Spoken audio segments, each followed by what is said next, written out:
โอเคจอแผน TP นะว่าวิเคราะห์ยังตัวว่าทุนี่วิวอย่างแผนที่อีกดซื้อของนอนะ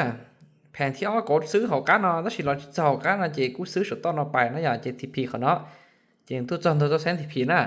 ถ้าสิกูจะตั้ง TP กูจะปิดออเดอร์ซินะเจว่าแต่สิเนาะกำไรจะไปผ่าเซ็นนะไปผ่าเซ็นแล้วเจว่ากูจะปิดไปยออีออเดอร์นะ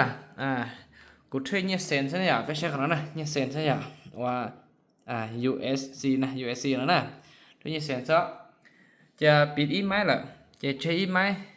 จะไหมแต่นอจะอยู่หม้อกำ SL เจียกำ SL นี่เจียยันหนึ่งรีรอจะtrong SL จะค่าทุนจะตึกกำไรไม่บ่ตามเน้นตลาดนะโอเคนั่นแหละแผนเทรดตามเจ้าตลาดนะฝั่งเต้าชดายกดขายไปสิขาลงกลัวกดซื้อนะวิเจ้าตลาด1เครียดกันอยู่เก็บออเดอร์เขาจุดนอศูนย์นอนะจิเทกดซื้อเขานะ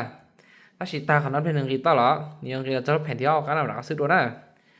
โอเคยังต้องเชื่อเราคอมเมนต์ดอกกันเอาสุดสาวต่อนะ